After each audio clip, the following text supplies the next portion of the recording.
আমি এতই আপ্লুত হয়েছি তার লেখায়, এবং যখনই প্রথম আলোতে মারুফ মল্লিকের লেখা বেরোয় বিভিন্ন দিবস উপলক্ষে অকেশনে, আমি এক নিঃশ্বাসে সেটি পাঠ করতাম নানা কাজের মধ্যে। এবং আমি যে রাজনীতি করি, যে রাজনীতির সাথে সংযুক্ত, মারুফ মল্লিক ছাত্র অবস্থায় সেই রাজনীতি করতো না। পরবর্তীতে তার যে দৃষ্টিভঙ্গি এবং সে যেভাবে এটাকে স্টাডি করেছে, এবং স্টাডি করার কারণে তার যে অন্তর্দৃষ্টি এই রাজনীতির মানে তাত্ত্বিক যে জায়গাটি, সেটি এত গভীরভাবে অনুধাবন করেছে, এবং এই অনুধাবন করেই সে বিশ্লেষণ করেছে সামগ্রিক রাজনীতিটা, রাজনীতির দর্শনটা। বিশেষ করে বাংলাদেশি জাতীয়তাবাদ যে বিষয়টি বলবো, আমরা ছাত্র রাজনীতির শুরু থেকেই, আমি যদি বলি 1979 সালের 1 জানুয়ারি আমি তখন ছাত্র সংগঠন ছাত্র দলে যোগদান করি। এটা 1 তারিখে ঢাকা বিশ্ববিদ্যালয় হয়েছে, আমাদের 4-5 তারিখের দিকে রাজশাহী ইউনিভার্সিটিতে হয়েছে। তখন থেকে এটি চর্চা করে আসছি, কিন্তু কেউ এত চমৎকার বিশ্লেষণী শক্তি নিয়ে এই দর্শনটিকে অনুধাবন করতে পারিনি, যেটা মারুফ মল্লিক করেছে এবং এখনো করে যাচ্ছে। এই জন্য আমি তাকে আন্তরিক ধন্যবাদ জানাচ্ছি, আবার নতুন করে, অন্য সময় তো জানিয়েছি, আবারও জানাচ্ছি। এবং যে গ্রন্থটি সে লিখেছে বাংলাদেশি জাতীয়তাবাদের তাত্ত্বিক বিশ্লেষণ, এই মানে অসাধারণ একটি কাজ। আমি একবারই সম্পূর্ণটা পড়তে পারিনি, পাতা উল্টেছি, অনেক আগেই সে আমার কাছে দিয়েছে। আমি মনে করি যে শুধু যারা জাতীয়তাবাদী বাংলাদেশি জাতীয়তাবাদী রাজনীতিতে যারা বিশ্বাস করে, তারা ছাড়াও যদি অন্য মানুষ পড়েন, একেবারে সাধারণ মানুষ, দল নিরপেক্ষ মানুষ, তারাও উদ্বুদ্ধ হবেন এই চেতনার দ্বারা, বাংলাদেশি জাতীয়তাবাদের এই চেতনার দ্বারা। আমি যতটুকু পড়েছি তাতে আমার কাছে মনে হয়েছে যে এই দর্শনটি এত অমোঘ, এই দর্শনটি এত বাস্তব, আজও তা এত কঠিনভাবে, বলবো আমি কঠিনভাবে প্রাসঙ্গিক, যেটা বিশ্লেষণ করে বলার অপেক্ষা রাখে না। আমি গতকালই প্রদ্যোৎ দেব শর্মা নামে একজন রাজনীতিবিদ এবং ত্রিপুরার রাজ পরিবারের উত্তরাধিকার, তিনি আমাদের প্রধান উপদেষ্টা ডক্টর মোহাম্মদ ইউনূস সাহেবের একটি মন্তব্য, তিনি উত্তর পূর্ব ভারত সম্পর্কে উনি ক্ষমতায় আসার পর, প্রধান উপদেষ্টা হওয়ার পর শুধু একটি কথা বলেছিলেন যে উত্তর পূর্ব অঞ্চল ভূমিবেষ্টিত। এই কথার পরিপ্রেক্ষিতে গতকাল প্রদ্যোৎ দেব শর্মা, ওটা INI একটা সংবাদ মাধ্যম, সেখানে সাক্ষাৎকারে সে বলেছে যে বাংলাদেশের প্রধান উপদেষ্টার এই বক্তব্যের প্রেক্ষিতে চট্টগ্রাম বন্দর আমাদের দখল করে নেওয়া উচিত। দখল, এই শব্দটি বলেছে, দখল করে নেওয়া উচিত চট্টগ্রাম। এটা সেই সময় হাতছাড়া হয়ে গেছে। 1948 সালে এটা তার বক্তব্য, যে আমরা নানা ঘটনার মধ্যে দিয়ে আমরা সেদিন একসাথে হয়েছি। ওটা একটা করদ মিত্র রাজ্য ছিল, আমরা ভারতের সাথে আছি, কিন্তু অনেক কিছু আমাদের হাতছাড়া হয়ে গেছে, বক্তব্যটারই। কিন্তু প্রদ্যোৎ দেব শর্মা, উনি বোধহয় জানেন না, ত্রিপুরার মহারাজা যেদিন ছিলেন, তিনি কিন্তু জিন্না সাহেবের কাছে গিয়ে বসেছিলেন যে পাকিস্তানে যদি আমি যোগ দেই তাহলে ত্রিপুরার স্ট্যাটাস কি হবে। তো জিন্না সাহেব একটা সাদা কাগজ ছুঁড়ে বলেছিলেন, একটা সাদা কাগজ ছুঁড়ে বলেছিলেন যে আপনি যে স্ট্যাটাস চান, আপনার ত্রিপুরা স্বাধীন থাকবে, আপনি পাকিস্তানে যোগদান করেন। কিন্তু আলটিমেটলি সেটা করেনি, তারা ওই দিকেই দিয়েছে।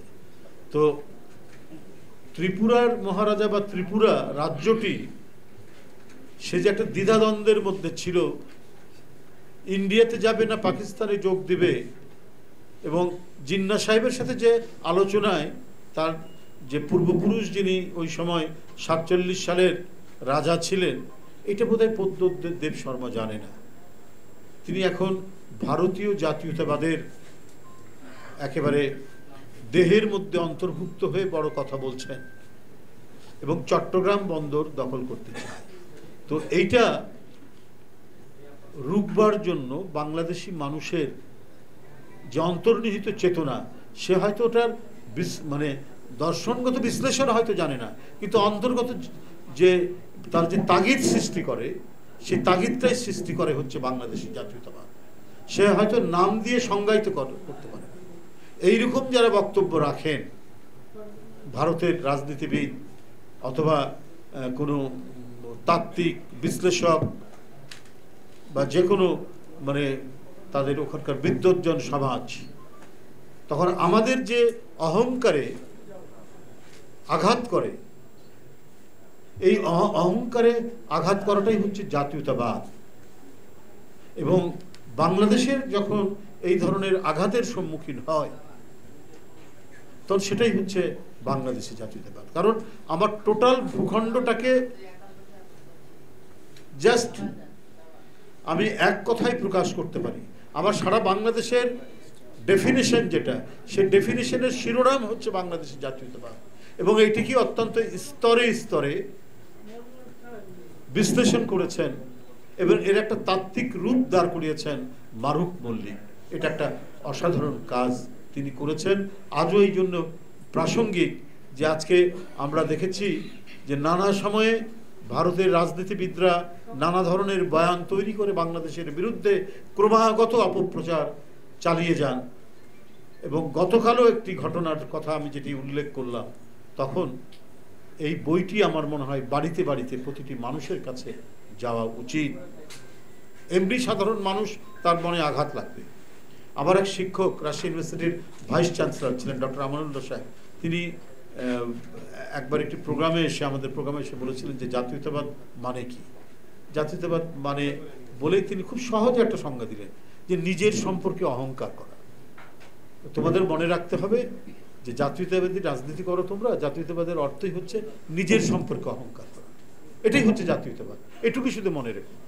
তারপরে একটু ব্যাখ্যা দিয়ে বললেন তোমার যে গাছ, তোমার যে মাছ, তোমার যে আবহাওয়া, তোমার যে নদী, তোমার যে পাহাড়, তোমার যে জাতিসত্তা, এইটা নিয়ে তুমি যে অহংকার করো, ওটাই হচ্ছে জাতীয়তাবাদ।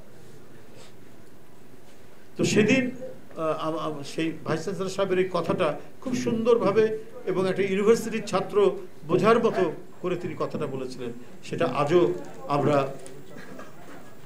মানে আমি ধারণ করে থাকি।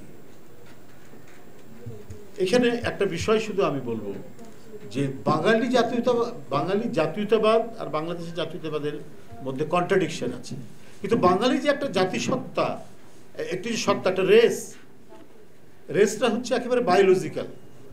এটা হচ্ছে একেবারে বায়োলজিক্যাল এবং এটা পশ্চিমবাংলার বাঙালি আমাদের বাঙালির মধ্যে কোনো পার্থক্য নাই।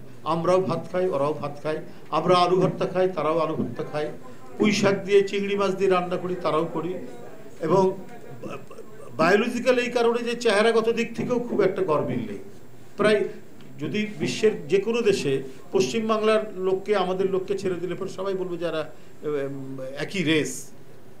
যেটাই হোক, পৃথিবীর বিভিন্ন দেশেও কিন্তু এই ধরনের রেস আছে, কিন্তু পলিটিক্যাল আইডেন্টিটি ভিন্ন। মমতা ব্যানার্জি কিছুদিন আগে বলেছেন যে ওরা বাঙালি, আমরাও বাঙালি, মানে বাংলাদেশেরা এরাও বাঙালি, আমরাও বাঙালি, কিন্তু আমাদের আইডেন্টিটি হচ্ছে, আমাদের ন্যাশনালিটি হচ্ছে আমরা ইন্ডিয়ান, ওরা বাংলাদেশি। শেখ হাসিনা বাঙালি বাঙালি করতে করতে তার মুখে ঘা পেয়ে গেছে, কিন্তু পাসপোর্টে কিন্তু বাংলাদেশিটা লিখতেই হয়েছে, যেটা এত সত্য, এটা এত বাস্তব, আবার পলিটিক্যাল বাউন্ডারিকে এত বেশি চিহ্নিত করে, আবার স্বাধীন সত্তাকে এত বেশি নিশ্চিত করে যে বাংলাদেশি জাতীয়তাবাদের বিরুদ্ধে নানা ধরনের অপপ্রচার দিয়েও শেখ হাসিনা পাসপোর্টের মধ্যে ওটা রেখে দিতে বাধ্য হয়েছে। এটা একটি এমন ঘটনা আমরা অনেকেই হয়তো জানি বা জানি না, কিন্তু পাসপোর্টের মধ্যে শেখ হাসিনা আপনি বাদ দিতে পারেননি। মানে শেখ হাসিনার প্রবণতা হচ্ছে জিয়াউর রহমান যা করে গেছে সেটিকে রাখা যাবে না। যেমন সংবিধানের মধ্যে আল্লাহর নাম এবং আস্থা এবং বিশ্বাসের কথা বলেছেন, ওটাও বাদ দিয়েছেন। আবার বিসমিল্লাহির রহমানির রহিমটা বাদ দিলেন, যেহেতু সমস্ত পলিটিক্যাল ব্যাপার, এটা উনি এটি করেছেন। কিন্তু বাংলাদেশিটা আলটিমেটলি তিনি বাদ দিতে পারেননি। এটা শেখ হাসিনা এ ব্যাপারে আর যেতে পারেননি, এখানে আর তিনি হাত দিয়ে ওটা মুছে ফেলতে পারেননি। মানে ওটা মুছে ফেলতে গেলে বাংলাদেশের আইডেন্টিটি থাকে না। আমি বলেছি রেস বহু দেশেই থাকতে পারে।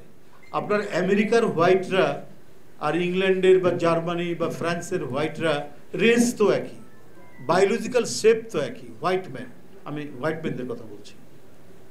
কিন্তু ইমারসন নামে একজন বিখ্যাত রাইটার আছে আমেরিকার, মানে স্বাধীনতার জাস্ট ইমিডিয়েট পরপরেই ইমারসন, তিনি একজন কবি নাম করা, তিনি একজন প্রাবন্ধিক, তিনি কিন্তু খুব একেবারে রুখে দাঁড়িয়েছিলেন। জন্য অনেকেই সে সময় মানে বলা বলি করছে যে আমরা তো আর ওরা তো একই, ওরাও ইংরেজিতে কথা বলে, আমরাও ইংরেজিতে কথা বলি, তো সুতরাং ইয়ে হবে কেন, আমরাও ইংলিশ, ওরাও নো, আমরা আমেরিকান। এই ইমারসনের সেদিনের সেই আত্মবিশ্বাস এবং তার যে অহংকার, এইটা আমেরিকান জাতিগোষ্ঠীকে, তারা যে নিজস্ব একটা জাতিসত্তা, সেই জাতিসত্তা একটা ডিফারেন্ট জাতিসত্তা, সেটা আরো বেশি প্রস্ফুটিত হয়েছিল ইমারসন।